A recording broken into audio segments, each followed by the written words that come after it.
And honestly, Uh-oh. Uh-oh. I'm glad we got it. yeah, me too. That's not good. Well, We would have tracked you down in your car. No, as long as it's on my calendar, I'm good. I had it on the wrong time. That was probably my fault. Michelle's like, are we Okay. at 1 o'clock or 10:30? I'm like, oh shit, I had it wrong.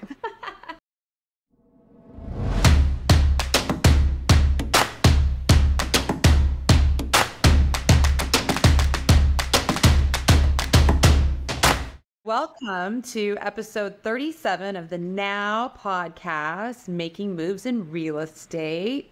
Today's guest is Russell Enyart, Principal Broker Associate of the Enyart Real Estate Group and a true real estate powerhouse. Courtney and I have met him Yes. multiple times, so this is true. With a BA in economics and an MS in financial economics, Russell's background in leadership spans roles from district manager to senior sales manager at Samsung Electronics, as well as teaching economics at Sierra College. In 2019, he made his mark in real estate, quickly becoming a go-to agent for REO properties and closing over $190,000 in GCI in his first 9 months. By 2021, Russell co-founded USAHomebids.com, built a network of 400 agents across 20 states, and grew his eXp Realty team to 50 agents. Today, he's an entrepreneur, mentor, and driving force in the industry. Let's dive into his journey and hear how he's built such an impressive career. Woo! Welcome, Russell. Let's go, Russell! Hey, you guys are full of energy. I love it. Thank you so much for having me today. Have you ever met us when we're not full of energy? No, probably not. That's a good point. Yes, you guys were always full of energy. That is Good how we call. roll. I mean, love faking it to make it right here. Oh no, I'm not. I'm feeling good. Yeah, no, I'm Coming in hot. yeah. So where are you right now, Russell? Are you in the Sacramento area? Yep, I have a little office in Orangeville. I bought the second year I was in real estate business. I was in the middle of COVID, right? And everybody thought nobody was going to ever want an office again. So I got a fantastic deal on an office condo. And so now I support 26 agents out of this office, which is cool. Wow, I didn't realize you had so many in there. Either. So let's talk about that. Yeah. Well, they're not all here, I'll tell you that. So it's funny, right? You know how real estate goes. It's like, well, how are you doing so well?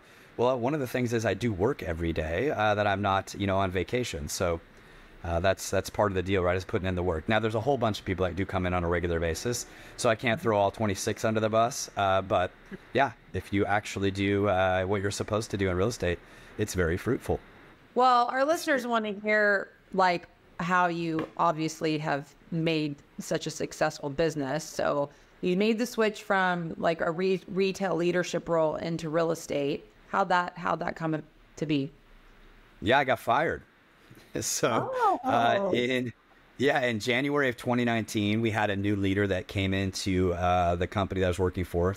I was the regional for Samsung Corporation. So I was running the Northwest 11 states. There was a handful of us, and I think there's one left from the 5 of us that were there when that person came in. So I was just a casualty of senior leadership when they want to bring in their own people.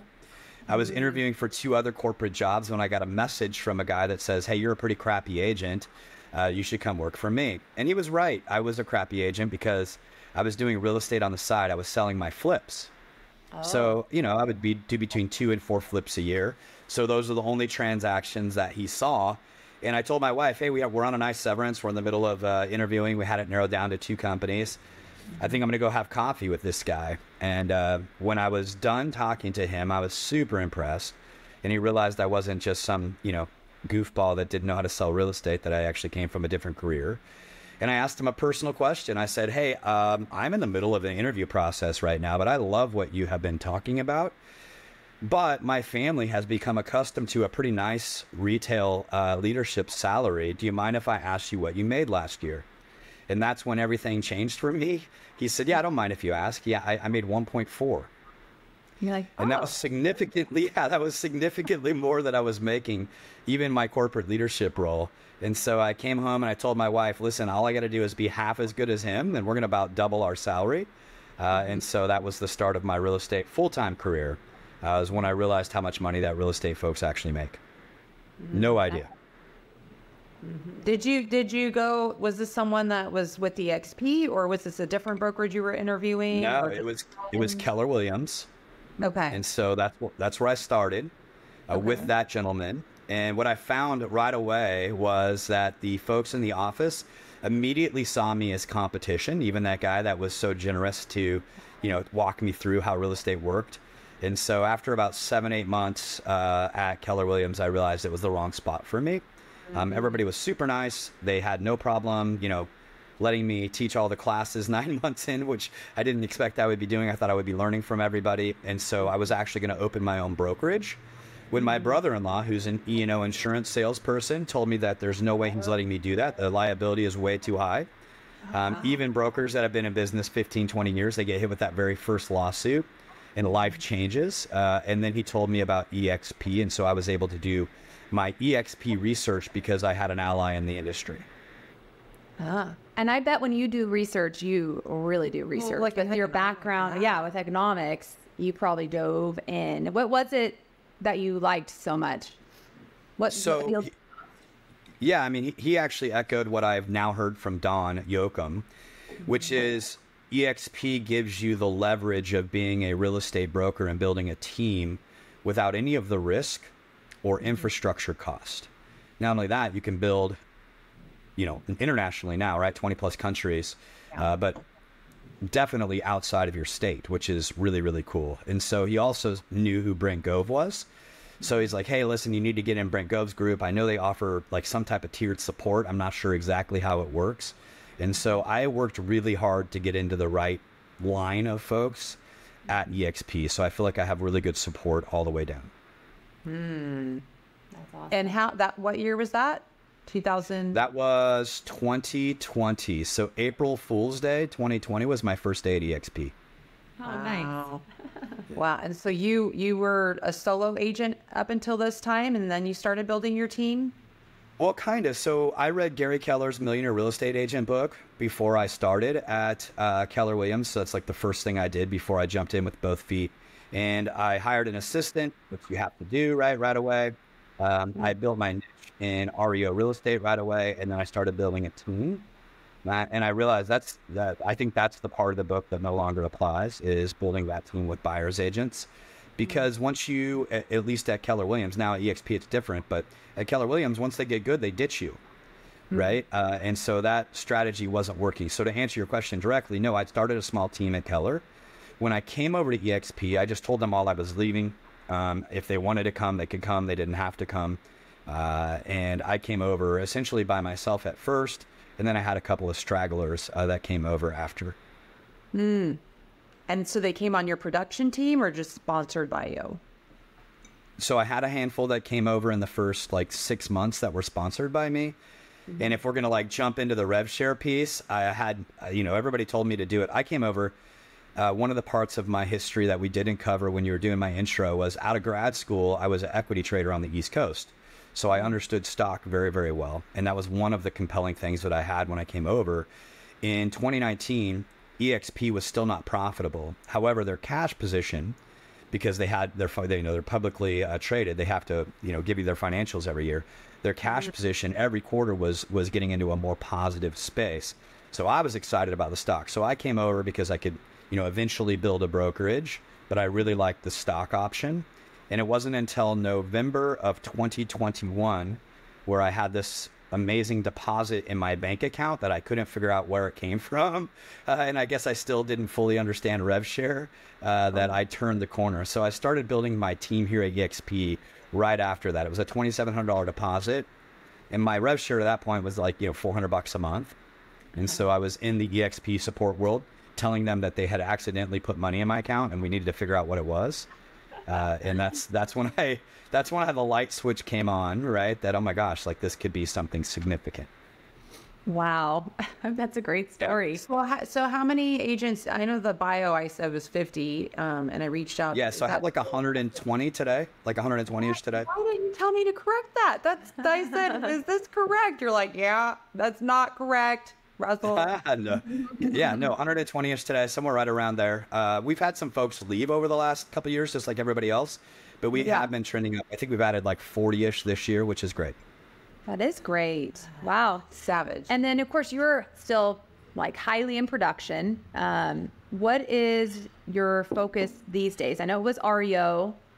Is that still kind of your main focus on for now? Yeah, I'd say for a production perspective, REO. I still go to the 5-star conference. I'm part of the NRBA, which is, I think, the hardest REO network to get into for brokers. I'm part of NADP, which is a little easier, but they have great conferences and great content. But I took Q2 off to build a coaching program and to build a referral program. So the referral program's up and running. Coaching program should be up and running in a few more weeks. As you know, things always take longer than you thought they would. And even though I took off an entire quarter from production, it still didn't go as fast as I had hoped. And then I took off June and July for family and softball and stuff. And I could do that because of the rev share, which was fantastic. But we're back in the thick of it now. And yeah, the main focus of my business is distressed real estate, mainly REO. We do have some pre-foreclosure stuff that we do, but mainly REO. And do you still pick some of those up for yourself for flips, or is that pretty much all the time? Yeah, okay. No. All the time, yeah. No, I have a number of flips that we're doing right now. So they'll be coming onto the market. We just sold another one. I have one in Lincoln. I'm building my first ADU on one of them, so that should be fun. Nice. Yeah, it's not as easy as people said. They're like, oh, just go to the counter and get a permit, and you can start building the next day. That has not been my experience so far. I still think it's going to be lucrative, but it's definitely not as easy as they said it was going to be. It's not in our area either. It's the state, is promoting it and wants us to use it, but I'm finding that many counties are still pretty behind on making it streamlined, which I don't understand why. It's very frustrating. Yeah, I mean, like even in the county that I'm in, they have 3 preset ADUs that you can pick from, but that's only for getting quotes. Then you actually have to get plans. Then the city I'm in, even though it's in the one that I'm building in, it's part of that county, but because they're city ran, then they sub all of their work out to a third party, so it's even more difficult. So far it hasn't been easy. I'm going to try one in Sacramento County next, because I can build for way less than these other folks are charging. And the only problem that we're running into with ADUs is that the appraisal won't come in, so you have to have somebody that's got plenty of money down. Got it. Okay, interesting. So I wanted to know about the USAHomebids.com. Is that your referral network, or what is that exactly? No, so I got involved with that essentially right away. So right when I got into Keller Williams, as you know, I left a nice corporate salary.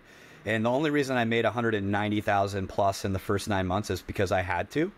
My family spends that much money, so I had to make that much money, right? And so I had no choice.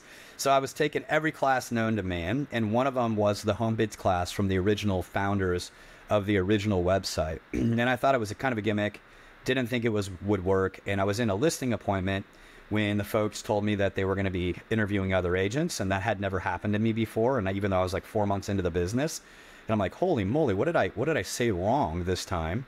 Because everyone else has signed on the dotted line. And the only thing I could think of that they pushed back on was the commission that I was earning, and I was asking for 5%, so 2.5 for me and 2.5 for the other side, and then the length of my contract, which was 4 months, which was reasonable back then. In 2019, it was taking about 30 days to sell, so it gave me a little bit of cushion, right? And so I threw the Hail Mary on this class I could barely remember that I had taken, and I said, hey, I can do it for 3%, and instead of a 4-month, I can do a 13-day contract. And the guy almost got upset with me and asked me why I didn't mention that before. And I said, well, it's this new technology. Some people are afraid of technology. Sometimes when I lead with it, it scares people away. And he said, listen, we're interested in anything that saves us time and money. So I finished my pitch to the best of my recollection of what that Home Bids product was. And then they signed the modified listing agreement before I left. After I left, I had to modify it again because I didn't do it right. And those guys were great. And since then, I've done well over 100 on the platform. And I loved it so much that we rebuilt it from the ground up with a couple of partners, and we bought it from the original founders. They're still equity partners. But yeah, it's amazing. Now we're about ready to go public Q2 of 2025. And what I mean by public is we'll start signing big companies. We rebuilt it starting August of 2023. So about 14 months ago. We enrolled at about 26 states now with state directors. And so we're still finishing the infrastructure on the back end. It's a phenomenal tool to grab listings, and then you end up with hundreds of people at your open houses. They look like Black Fridays at Best Buy, which is pretty cool. And we have a really, really good time with them. So it is starting to take off. What is it though? Is it like auctions? Is it putting a house as an auction style? It's very similar. So what I don't like about most auction sites is that that's what they leverage, is the auction. We're not an auction site. However, we do leverage the bidding mentality, and we put the agent back at the center of the transaction. So if you look some of the competitors, you'll see that they end up way below retail once they're done marketing the home for whomever is selling it, whether it be a bank or an investor or whomever. What's great about ours is we put the agent at the center. So the agent's marketing the property. The agent just uses the platform as leverage to drive the price for the seller. So we end up with normal, beautiful, gorgeous homes on here. Like I'm selling one right now in Rancho Cordova that's like worth $800,000, and it's absolutely beautiful. It's probably all the comps are 775, but I think we'll get 8 for it, because when people are bidding, right, psychologically, they feel a sense of loss if they get outbid, and so they just naturally go about 4 or 5% over. So I tell my sellers, it really covers all of your real estate costs, right? We end up above retail value, which is outstanding. So what is it in a nutshell? It is a listing acquisition tool.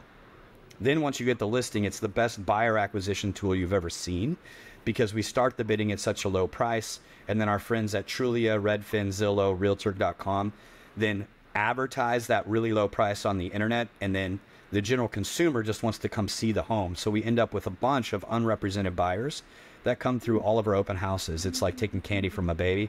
My buyer's agents and my lenders die to go to these open houses. We're going to have one this weekend on that Rancho property. And then all my banks love it because it's fully transparent, and they're getting way more for their properties than they would on some of the competing sites. I have a number of testimonials from asset managers that are using us. And now I have a bunch of banks that are using this website and that have left some of the other traditional websites. So I hope I did a decent job explaining it. But yeah, can other agents list on there, or is this just for your team to put your own? So yeah, anybody can list on there. We are broker agnostic. However, because we just rebuilt it last August, we have been growing slowly on purpose.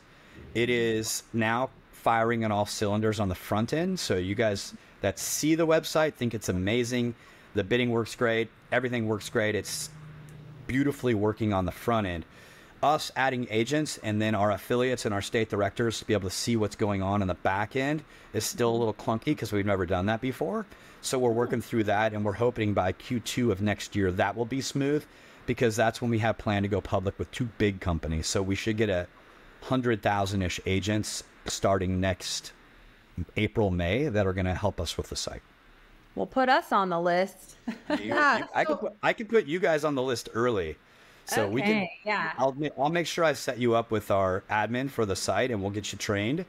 You'll love it. I don't mind obviously jumping on a separate call with you and showing you how to use it to acquire listings. I'm a giver, so every other week, it's been on pause for a while now, but every other week, Courtney, I think you might have seen that I was doing for sale by owner calls. Uh-huh. And I land 7 to 13 listing appointments in a 2-hour period for other people using the website. Yeah, so I try to get back and show them how easy it is. Okay, so I have a couple questions. That was going to be my questions for the listings. Are you getting leads from like banks saying these people are defaulting, or how are you getting that business, those appointments? Yeah, so that's a great question. For sale by owners cancels and expires, right? Those are the ones that don't want to pay a full commission sometimes. They're maybe a little frustrated with the traditional process. And when they hear, that they're paying half a traditional and that they're only committing to 13 days, it's a super easy sell for them, right? They're willing to try something new. They're like, why not try it? Why not try it? Get the open house within like the first, you sign the contract, do the open house is kind of the model. Yeah. Yeah. The model, my background in econ, I try not to go against the system. According to NAR, Thursday, you make $3,000 more than any other day of the week listing. So our program follows all of the statistics. We list on a Thursday. First open houses are Saturday, Sunday. The bidding process itself lasts 11 days, so it finishes on the final Sunday unless it's a holiday. Then on the Monday, we actually collect all of the contracts that people write. They write just a normal purchase agreement. And then from that point forward, it feels like the bidding platform never existed. You use the same contract you would in any other state, that you would normally use on a purchase. They get all the normal contingencies. The reason that we do 13 days is we collect contracts on day 12. And if we have to clean up any terms and conditions, we do that on day 13, and then we go towards close. Super nice. That's more than super nice. That's amazing. So then if I'm the agent that wants to be a part of this, is there just a member, like a monthly fee, or how do you get access? No. Or you we're trying to keep... Yeah, we're trying to keep the barriers to entry as low as we can. So it's a one-time training fee of $149. Make sure that you know how to use the website. You don't put us or you at risk. The website actually is a broker, so it earns a referral fee. So we want to make sure you're trained. And then you never pay another penny unless you actually close a deal using the site. Because it's a referral fee, basically. Yeah, it's a referral fee to the platform. Yeah, super easy. That's amazing. I didn't even realize you were doing that. I missed that memo. That's awesome. Yeah, no, that's a ton of our business. If you go right now, we probably have, I don't know, somewhere between 15 and 20 active listings on the platform. That's about where we want to chug along for the rest of the year. And then hopefully in May, we start running 100 or more per week because the platform can sustain that type of pressure. Have you seen any differences in the market on those leads? Like REO numbers, like distress properties? Yeah, I mean, is there any difference than say a year ago? For sure. So I'm part of NRBA and NADP, so we have regular meetings, and so I get all of those numbers ahead of time. People are I think we may be at record highs on defaults on credit cards, which is a leading indicator for homes. Same thing with car loans. And so, yeah, the REO business has picked back up. The difference being is we'll never be back, in my opinion, at the 2008 levels. While I didn't partake in it as a real estate agent that was a broker and licensed and all of that stuff, I did as an investor, so I was buying flips back then. The banks are much more proactive now at trying to make sure that the people can stay in the house or solve the problem before they actually foreclose. That being said, we're back at pre-COVID levels, and it looks like it's going to get worse or better, depending on how you look at it. Yeah. Depending on your perspective. Yeah. It's going to open some different opportunities. And on the site itself, because we have so many properties every week, it's really neat because we can watch where the bidding ends up and tell you whether or not the market is heating up or cooling down, right? Like last week, we had a 0.5% bump up in the rates, and then we're really close to the election. So we had a pretty soft week. We were pretty flat with retail, where most weeks were 4 or 5% over what we're seeing on a retail perspective. So it's kind of fun to watch them each week. I can tell you that the great thing about this site is you get guaranteed multiple offers if you do it right. The seller at least then gets to entertain the offers that come in, which is nice. And for us on the back end, we get to see whether the market's really hot that week or it's cooled down a bit that week. So great. I love everything about it. Yeah. Really, congratulations. Yeah, that's awesome. What else do you have going on besides RevShare? We know you're chipping away at your EXP organization, but what other things are... I'm doing a referral thing that's going to be built into the home bids. So I'm working on referral business in all 50 states through Google LSAs, if you know what that is. And then our online digital coaching product hopefully is going to be ready in the next 30, 45 days. I've been working on that since Q2. What's that? What is that for? Two things. One is to make all of our current agents in our downline more productive, right? To help them, because there's not enough, I'm sure you guys know this, there's not enough of you guys to go around for all the people that need support, right? So when you create a digital product that has all of your trainings on it, while it's not as good as you, it's the next best thing. And so if you supplement it with live training, your own network will get better, right? So that's number one. Number two, what I have found is I try to, again, go out and do research and not buck the system. If you look at all the people that grew extremely fast at EXP, extremely fast, the reason that they grew is they were attractive, right? If you look at the Mike Sherrards, the Krista Mayshores, the Levi's, right? All of these people had some type of a digital coaching product or something else that they were offering that was attractive. And then those people just naturally gravitated to them. So the second goal is to make ourselves a little more attractive and to really offer some value add for agents that need some support. So those were the two things that we were trying to do. Yes. Heck yeah. That's awesome. I thought you meant like physically attractive.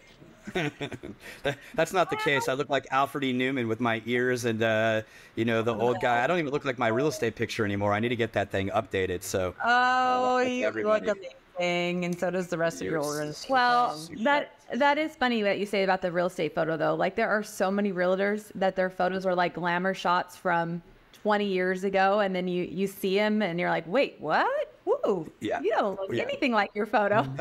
Nothing like your photo. I knew I needed a new one when I went to one of my listings, and like, that's you on the sign? I'm like, oh my gosh, yeah, no, it's okay. You look much older. Thanks a lot. Appreciate that. Yeah. Thanks. Yeah. Hey, if my photographer can't make me look good, then I should fire them, right? Yeah. Right. There you go. Yeah. Well, that's awesome, Russell. So you got the coaching program, the website, your EXP organization. And I actually want to switch gears a little bit because I see all your Facebook, your personal Facebook stuff. So softball appears to be a huge part of your world. Is your daughter playing in college, right? But then do you coach too? Yeah. So thank you so much for asking. It's like my total passion, and it's a break from life, right? So 2 of the months that I took off this summer were for family vacations and for the travel softball. And yeah, if I didn't have softball in my life, I don't think I would be as balanced, but I'd be a lot richer. My oldest daughter, I'm going tomorrow to watch her play 2 colleges. She's playing San Jose State and somebody else, so she's playing college softball on a softball scholarship at Sonoma State, so we're super proud of her.